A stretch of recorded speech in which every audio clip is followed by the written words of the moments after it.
como Vossa Senhoria avalia o impacto das suas ações e declarações anti-chinesas em relação à atual carência de insumos para a produção de Coronavac? Senador, se me permite, eu não entendo nenhuma declaração que eu tenha feito em nenhum momento como anti-chinesa. Houve determinados momentos em que, como se sabe, por notas oficiais, o Itamaraty, eu, por minha decisão, nos queixamos de comportamentos da Embaixada da China ou do embaixador da China em Brasília, mas não houve nenhuma declaração que se possa qualificar como anti-chinesa. Portanto, enfim, não há nenhum impacto de algo que não existiu. Quantas vezes e quando o embaixador brasileiro na China atuou para intermediar o fornecimento de vacinas ou insumos? Por favor, presidente. Quero alertá-lo que o senhor está sob juramento de falar a verdade. E há pouco eu estava na outra sala. Vossa Excelência deu várias declarações anti-China. Inclusive se indispôs por várias vezes com um embaixador chinês. O senhor escreveu um artigo no Diário do Poder. Esse artigo que Vossa Excelência chama de comunavírus. E há pouco o senhor disse para o relator que não teve nenhuma declaração. Tem várias declarações, eu posso ler aqui o seu artigo. Inclusive, você faz uma ilusão, erroneamente, em relação que a pandemia era para ressuscitar o comunismo, porque deixa as pessoas em casa, dependendo do Estado, e uma série de coisas. Quer dizer, na minha análise, pessoal, Vossa Excelência está faltando com a verdade. Então, eu peço a Vossa Excelência que não faça isso. Não faça isso. Porque Vossa Excelência escreveu no seu Twitter, Vossa Excelência escreveu artigos sobre isso, e se Vossa Excelência acha que isso não é se dispor com um país em que nós temos uma relação comercial muito importante para a gente, então eu não entendo mais sobre como é que se faz relações internacionais. Chegar aqui agora e desmerecer o que Vossa Excelência já praticou e dizer aqui, nessa CPI, para todos os senadores, que o senhor nunca se indispôs em relação à China, aí Vossa Excelência não está faltando com a verdade. Se o senhor quiser, eu leio aqui alguns trechos que Vossa Excelência escreveu. Então, até bateu boca com o embaixador chinês. Por isso eu peço a Vossa Excelência que se atenha. E precisa ter uma carreira muito bonita, chegou ao grau mais alto e não pediu, inclusive, Vossa Excelência, que é o oriundo do Itamaraty, não foi ao Supremo pedir para se negar a falar, pelo contrário. Então, Vossa Excelência, por favor, o que nós estamos procurando é a verdade só. Nada pessoal, nada disso. Mas eu tenho que fazer esse alerta para que depois a gente não entre aqui no conflito em que Vossa Excelência nega aquilo que o senhor escreveu. Aí não dá. Obrigado, presidente. Posso... Em março, por exemplo, continuando... Presidente... Desculpa, vereador, eu posso fazer claro, uma observação sobre o que dizia o presidente, antes de continuar? Presidente, muito obrigado. Não, eu queria insistir, não houve nenhuma falta com a verdade. Vou, se me permite, falar especificamente de algumas coisas que Vossa Excelência mencionou.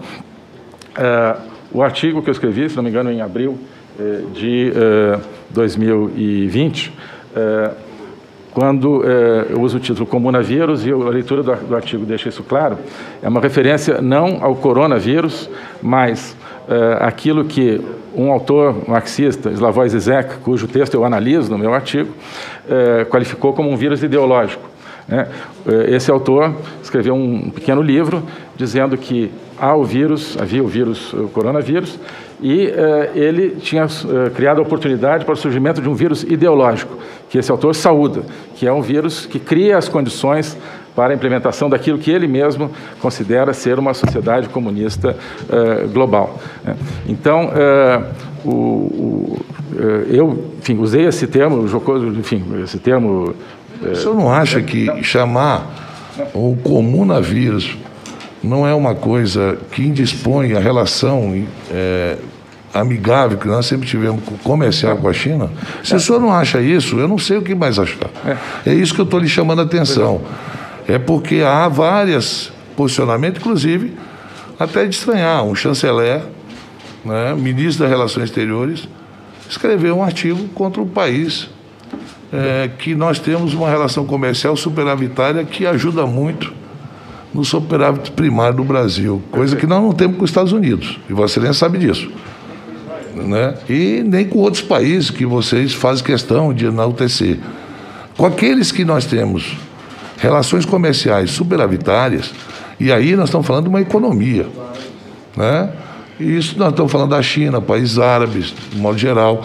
O agronegócio depende muito da venda para esses países, né? Nós vendemos commodities para a China à torta e à direita. Então, aqui como senador, eu estou hoje presidente da CPI, mas o meu mandato não é baseado numa CPI da Covid. O meu mandato é baseado em relação ao Brasil e principalmente ao meu Estado. Para você ter uma ideia, você sabe quantas empresas chinesas tem no estado do Amazonas, Zona Franca de Manaus? Então, veja bem, tecnologia hoje, os próprios americanos, eles produzem produtos inventados nos Estados Unidos e na China hoje. Então, os Estados Unidos, eles têm poder muito maior do que o Brasil e faz um contraponto com a China, mas o nosso contraponto com a China não é muito saudável para a nossa economia. Por isso que eu estou dizendo para Vossa Excelência ater nas suas respostas e falar a verdade. É isso que eu estou lhe pedindo, o chanceler. Perfeito. Se eu posso novamente responder, presidente. Não, eu acho que esclarecer isso é extremamente importante. Voltando ao tema do artigo, o artigo não é absolutamente contra a China. A leitura do artigo deixa claro... A leitura do artigo deixa isso claro. A China é mencionada apenas lateralmente num ponto do artigo, justamente onde eu comento a tese do escritor do texto de base, do texto do Slavoj Zizek, que diz que a China, segundo ele, não é o modelo de sociedade comunista que ele tem em mente. Então, o artigo não é sobre a China, não vejo nada ali que seja ofensivo à China. O comunavírus, o artigo deixa claro, não é uma designação ofensiva ao coronavírus, é uma designação àquilo que o autor comentado chama de vírus ideológico. Não faz isso, ministro, por favor. Como é que não é ofensivo? Se fala em vírus ideológico, se repercute que pode ser uma guerra química, se não sei o quê. Então, veja bem, se não for um artigo desse, quantas entrevistas, depois que o senhor teve discussões via Twitter com o embaixador da China, o senhor teve quantas vezes com ele? Perdão, se me permite, eu nunca tive discussões via Twitter com o embaixador da China. Eu fiz 2 notas do Itamaraty, uma em março e uma em novembro, notas oficiais do Itamaraty, não foram discussões minhas com o embaixador da China, justamente apontando comportamento inadequado dentro da Convenção de Viena de Relações Diplomáticas por parte do embaixador da China, em março, depois em novembro, né? Isso não então, eu vou dizer uma coisa. Boca com o embaixador da China. Uma das maiores injustiças que o presidente Bolsonaro fez foi pedir a carta de demissão. Que injustiça que cometeram contra Vossa Excelência? Foi uma injustiça muito grande. Porque Vossa Excelência não é uma pessoa que realmente não teve atrito, né? Não foi, o Senado aqui se posicionou muito duramente em relação à sua vinda aqui por causa disso.